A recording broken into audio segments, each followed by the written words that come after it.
Indigestion को रोकना है तो you must learn by hunger, A true hunger. आप जिस दिन सच्ची भूख से खाएंगे ना, तो खाना चाहे भारी था या घटिया था, पचने की 100% गारंटी, चाहे कैसा भी खाना खाया। और अगर खाना पच गया तो फिर आपकी बॉडी अच्छी तरह से पेट भी साफ करेगी, भाई थोड़ा लेट साफ करे अगर फाइबर नहीं है तो, लेकिन करेगी जरूर, और आपकी बॉडी को कोई प्रॉब्लम भी नहीं होगी, यूँ समझ लें। तो इसलिए पहला जो सिस्टम है वो लोगों को भूख सीखना चाहिए। आप देखिए माँ बाप जो है बच्चों के पीछे खाना लेके भागते रहते हैं, तो बच्चे बेचारे भूख से खाना चाहते हैं पर पेरेंट्स उनको फोर्स करते हैं। अभी वो घर से मान लो बिना खाए निकल गया, तो आप क्या बोलोगे, आज मेरे बच्चे ने खाना नहीं खाया, मेरा बच्चा भूखा चला गया। अरे भूख लगे तो भूखा गया। तो ये कॉन्सेप्ट है ना, मेरे हस्बैंड ने आज शाम को खाना ही नहीं खाया, अरे वो खाना भूख लगेगी तो कुछ चुप थोड़ी बैठने वाला है भाई। तो ये जो कॉन्सेप्ट है ना, दादी या दादी माँ सब पीछे लगे रहते हैं, अरे खाना खाओ खाना खाओ, अरे कुछ तो खा ले, ऐसे खाली पेट जा रहा है। अरे खाली पेट जाने से क्या थोड़ी फर्क पड़ रहा है भाई, भूख तो लगे। तो ये लोगों के घरों में जो ये आदतें होती है ना, इसमें परिवर्तन लाने से ये इनडाइजेशन को रोका जा सकता है। तो पहला कारण क्या हुआ, हंगरलेस ईटिंग। और दूसरा कारण हमारे इनडाइजेशन का क्या है, रॉन्ग फूड कॉम्बिनेशंस।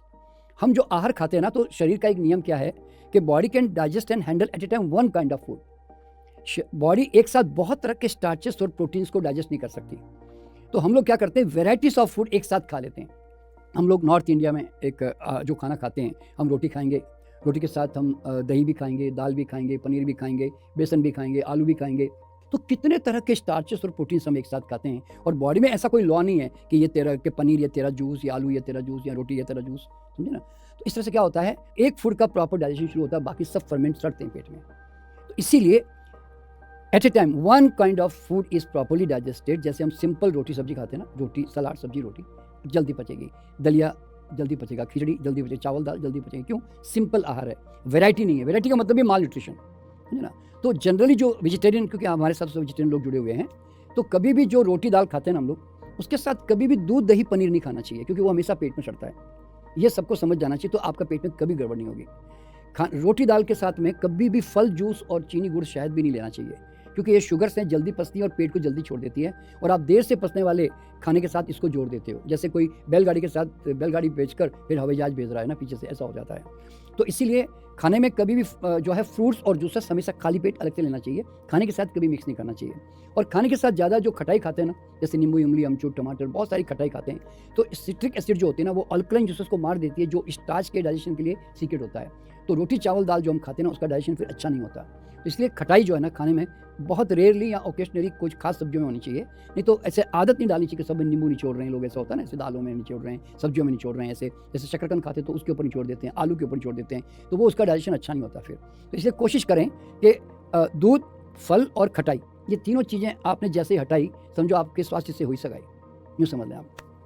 तो ऐसे तो कॉम्बिनेशन यानी कि सिंपल रहना चाहिए, और उससे पता कैसे चलेगा कि मेरा खाना डाइजेस्ट हो रहा है। आपका स्टूल है ना फॉर्मेशन में होगा, बदबू नहीं होगी और आपको जल्दी होगा, क्योंकि अगर आपका खाना डाइजेशन नहीं हुआ ना, तो आपके पेट में गैस फॉर्मेशन होगी। देखिए उसका सबूत क्या होता है कि आपके वैरायटी खाने के कारण जो है ना, खाना जब सड़ रहा होता है तो फिर आपके पेट में गैसेस बनती हैं। आपने कभी देखा होगा, आप नॉर्मल रोज़ घर का खाना खाते हो और एक बार आप शादी में जाकर खा के आते हो, जहाँ थोड़ी वैरायटी बढ़ जाती है, तो आपका उस दिन पेट थोड़ा ट्रबल में रहता है, और नींद भी थोड़ी डिस्टर्ब हो जाती है उस दिन। तो इसीलिए कॉम्बिनेशन सिंपल होनी चाहिए, कि मैं यूँ कहता हूँ गरीब की तरह खाओ अमीर की तरह जियो, ऐसे।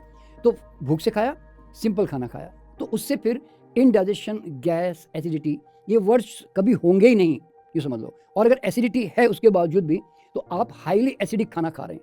हाईली एसिडिक खाना क्या होता है, खाली रोटी दाल खाते रहना, ब्रेड बिस्किट खाते रहना, चाय कॉफ़ी पीते रहना, अल्कोहल लेते रहना, और मसाले खूब ज़्यादा खाना, तो उससे क्या होता है, और फल सलाद की आदत नहीं के बराबर होती है, तो फिर ब्लड हमारा एसिडिक हो जाता है, उससे कारण भी थोड़ी एसिडिटी बॉडी में बढ़ती है उस समय।